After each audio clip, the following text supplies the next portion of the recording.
Mensagem número 2, cresçamos para o bem, baseada no Evangelho de João, capítulo 3, versículo 34, onde Jesus diz: porque aquele que Deus enviou fala as palavras de Deus, pois não lhe dá Deus o Espírito por medida. E Emmanuel comenta: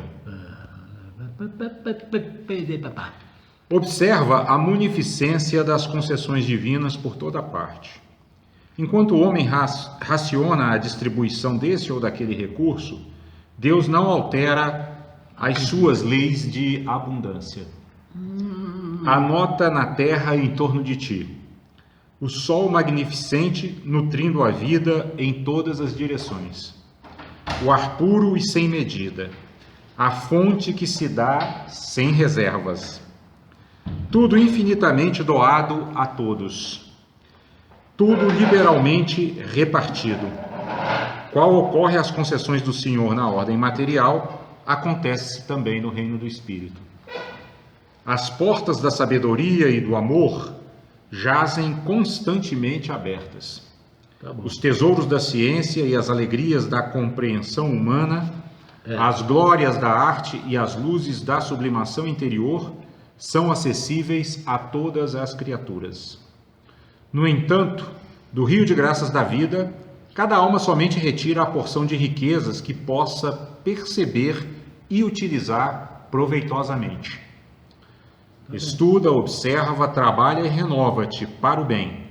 Amplia a visão que te é própria e auxilia os outros ajudando a ti mesmo.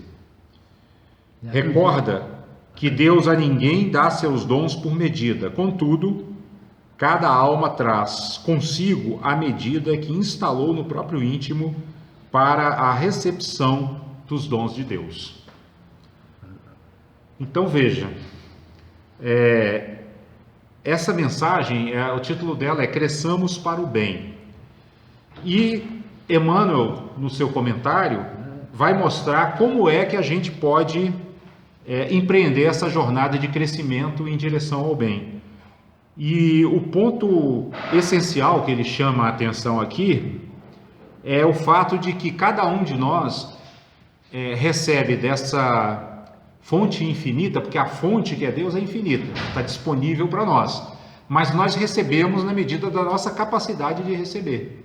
Então ele chama a atenção para esse fato de que se nós não purificarmos nossos pensamentos, nossos sentimentos, e não exercitarmos as boas ações para que o nosso espírito se sintonize com vibrações cada vez mais elevadas, nós vamos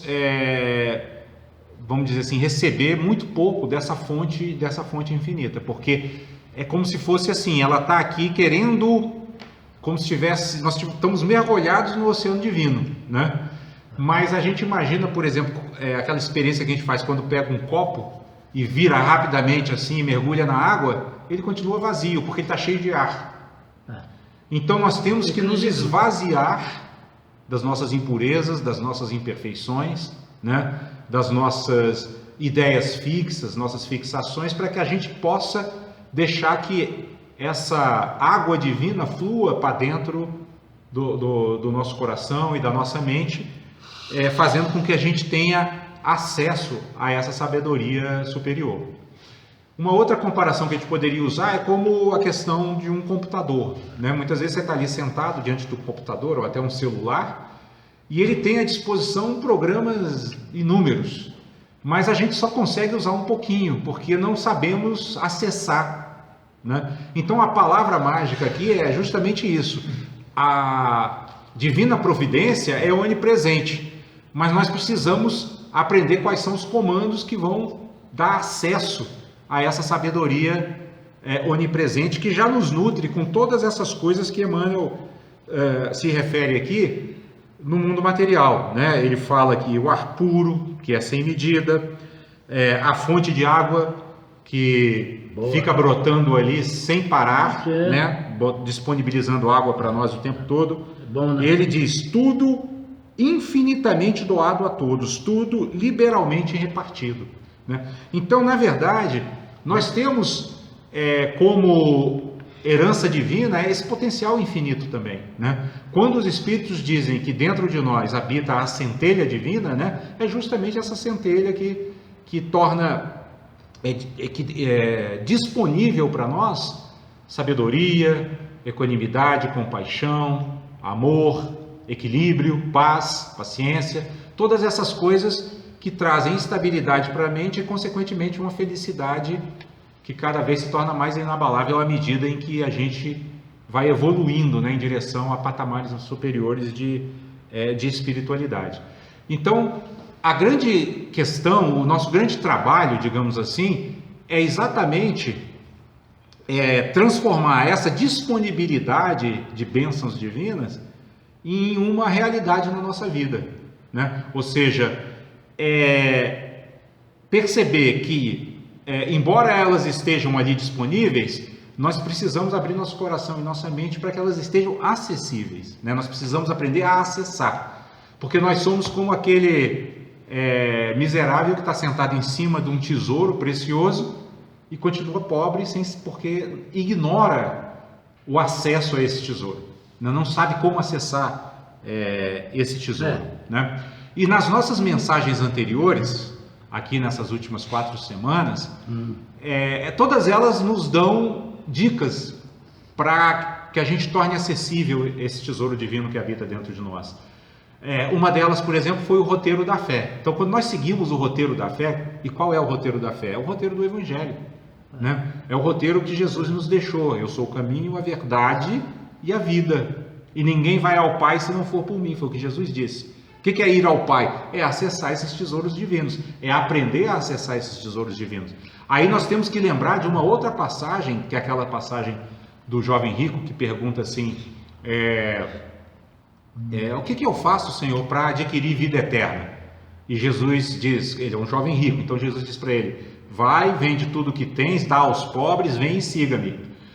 Isso é uma metáfora, uma figura que Jesus usa para dizer assim: desapegue-se de tudo aquilo, né, em que você se fixa, em que você se agarra, né, para que você possa ter leveza e fluidez para seguir esse caminho que eu estou sugerindo.